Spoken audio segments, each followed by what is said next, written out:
दोस्तों नमस्कार, देवभूमि ट्रैवलर्स में मैं हूं आपका ट्रैवल दोस्त प्रेम। दोस्तों एक सच्चाई है, life is a journey not a destination. बचपन से ही हम सब की इच्छा रहती है कि अलग अलग जगह घूमने फिरने के बाद यदि मौका मिले तो इंटरनेशनल ट्रिप का भी अनुभव लूं, मगर यह मौका सबको नहीं मिल पाता है। देश के विभिन्न पर्यटक एवं धार्मिक स्थलों का भ्रमण करने, इनकी महत्वपूर्ण जानकारियां हमारे चैनल के माध्यम से आप तक पहुंचाने के बाद आज हमें मौका मिला है अपने पहले इंटरनेशनल ट्रिप में जाने का, एंजॉय करने का तथा वहां का अनुभव आप लोगों को शेयर करने का। आप हमारे चैनल से जुड़े रहें।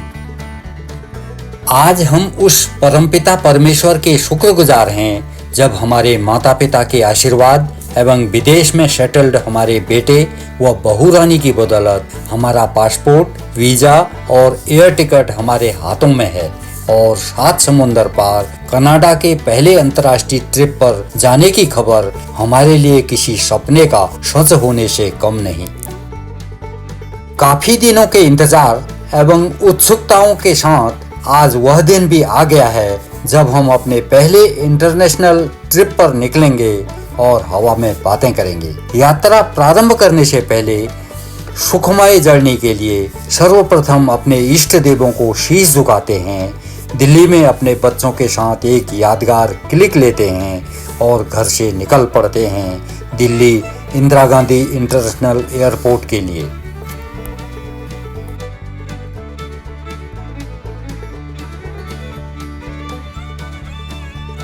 IGI एयरपोर्ट जाते रास्ते में बच्चों के साथ अलग अलग पहलुओं पर बातें करते हैं, जैसे चेक इन करना, लगेज चेक इन और विभिन्न दस्तावेजों का रख रखाव इत्यादि। एयरपोर्ट जाते रास्ते में अब हम अपने travel and life partner Anita Sharma ji से भी उनकी भावनाओं को जानने की कोशिश करते हैं। आप अपने बच्चों से मिलने पहली बार एक इंटरनेशनल ट्रिप पर जाने पर कैसा महसूस कर रहे हैं? मैं कनाडा में अपने बच्चों से मिलने को लेकर काफी एक्साइटेड हूँ। अपना पहला इंटरनेशनल ट्रिप नए अनुभवों एवं नए उमंगों वाला होने वाला है।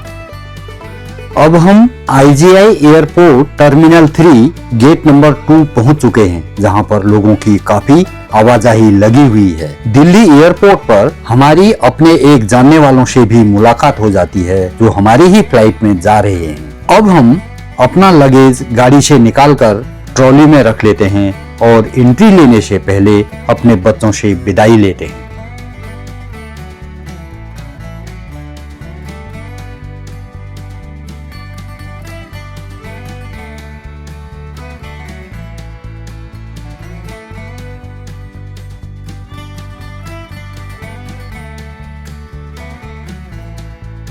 अब हमारी जर्नी का पहला कदम है मेन एंट्री पर अपने पासपोर्ट, वीजा और एयर टिकट की चेकिंग कराकर एंट्री लेना, जो हमने आसानी से कर लिया।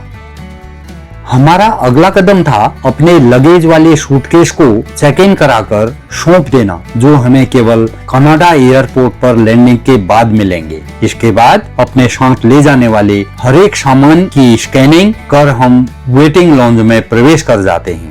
एरोप्लेन में चढ़ने से पहले हमारे पास लगभग 1 घंटे का लंबा समय है, जब हम वेटिंग लॉन्ज में रिफ्रेशमेंट कर सकते हैं, अपनों को मोबाइल से बातचीत कर सकते हैं। यहाँ पर बिल्कुल चकाचौंध करने वाली बाजार सी चमक है, जहाँ पर हर किस्म की खरीदारी की जा सकती है। अब एरोप्लेन में चढ़ने का वक्त आ गया है और सभी पैसेंजर्स एक पैसेज से एरोप्लेन के प्रवेश द्वार की ओर निकल पड़े हैं। एरोप्लेन में प्रवेश द्वार पर हमें गर्व महसूस होता है जब भारतीय परिधान में सजी एयर होस्टेस हमारा ऐसा स्वागत करती हैं कि मानो हम किसी 5 सितारा पार्टी के मेहमान प्रवेश ले रहे हों। एरोप्लेन में प्रवेश लेने के बाद अपने टिकट नंबर के अनुसार हम अपनी सीट ले लेते हैं। उड़ान भरने से पहले सभी यात्रियों को सीट बेल्ट बांध लेने की हिदायत दी जाती है। फिर धड़धड़ाहट और तेज आवाज के साथ जहाज उड़ान भरता है और थोड़ी देर के लिए सांसें थम सी जाती हैं। काफी ऊंचाइयों पर पहुंचने पर जहाज की आवाज भी कम हो जाती है और जहाज एक समान गति पर ठहर सा जाता है। लगभग 5 घंटे की हवाई यात्रा के बाद अब हमारा जहाज 30,000 फीट की ऊंचाई पर अफगानिस्तान के ऊपर उड़ान भर रहा है, जब विमान ने लगभग 6,261 माइल्स की दूरी तय कर ली है। विमान में सफर के दौरान समय समय पर एयर होस्टेस पैसेंजर्स को हर किस्म का फ्री रिफ्रेशमेंट सर्व करते रहती हैं, जैसे चाय, कॉफी, पानी, ब्रेकफास्ट, लंच, डिनर और मनचाहा ड्रिंक्स इत्यादि।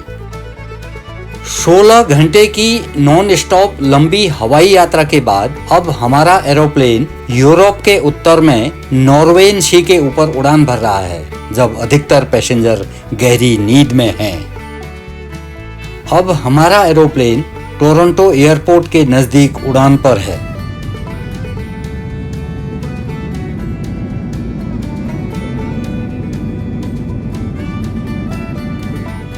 अब हमारा एरोप्लेन टोरंटो एयरपोर्ट में लैंड हो चुका है और हम उतरकर लगेज कलेक्शन पॉइंट पर पहुंचते हैं, जहां पर लगेज ऑटोमेटिकली पहुंचता है तथा एक बड़े गोलाकार बेल्ट पर चलता रहता है, ताकि पैसेंजर्स अपना अपना लगेज पहचान कर उठाते रहें। This is a new and appreciated system we found in getting our booked luggage back. अपना लगेज लेने के बाद अब हम इमिग्रेशन प्रोसेस से गुजरते हुए एग्जिट की ओर निकलते हैं, जहां हमारा बेटा हमें रिसीव करने आया हुआ है। एग्जिट होते ही हमें दूर से अपना बेटा कमल नजर आता है। अब वो भावुक पल आते हैं जब एक माँ काफी लंबे समय के इंतजार एवं लंबी यात्रा के बाद अपने जिगर के टुकड़े को गले लगा लेती है और आंखें खुशी से नम हो जाती हैं। इसके बाद लगेज गाड़ी में रखकर हम चकाचौंध सड़कों से घर की तरफ निकल पड़ते हैं। घर पहुंचते ही हमारी बहू रानी अपने 2 बच्चों के साथ हमारा इंतजार करती है तथा गर्मजोशी व उत्साह से हमारा स्वागत करती है। विदेशी धरती पर अपने बच्चों के बीच एक गार्जियन के तौर पर पहुंचना व प्यार पाना एक अलग ही एहसास दिलाता है। दोस्तों, हमारे पहले इंटरनेशनल ट्रिप की यह वीडियो केवल जानकारियों तक सीमित नहीं है, बल्कि इसमें काफी इमोशन भी जुड़े हुए हैं, जिसके हम कभी सपने देखा करते थे। बहुत लोगों के लिए यह एक प्रेरणा भी हो सकती है। हमारा सुझाव है, जीवन में सपने जरूर देखें, कड़ी मेहनत करें, कर्तव्यों का पालन करें तथा जीवन का आनंद भी लें। सच ही कहा है, life is a journey, not a destination. So try to visit new places, learn about new environments, understand new cultures and enjoy the life. जीवन समझौतों का नहीं बल्कि जीने का एक अवसर है। आशा है कुछ सुने, कुछ अनसुने, कुछ नए और कुछ भावुक पलों को समेटे हमारी पहली इंटरनेशनल ट्रिप की यह जानकारी आपको जरूर अच्छी लगी होगी। यदि अच्छी लगी हो तो इसे लाइक व शेयर कर दीजिएगा। यदि आपने अभी तक हमारे चैनल देवभूमि ट्रेवलर्स को सब्सक्राइब नहीं किया है तो अभी कर लें और पाएं देश विदेश की एक से बढ़कर एक रोचक जानकारियां एक ही स्थान पर। इसी के साथ अब विदा लेते हैं और मिलते हैं देवभूमि ट्रेवलर्स की एक नई रचना के साथ। नमस्कार, गुड लक।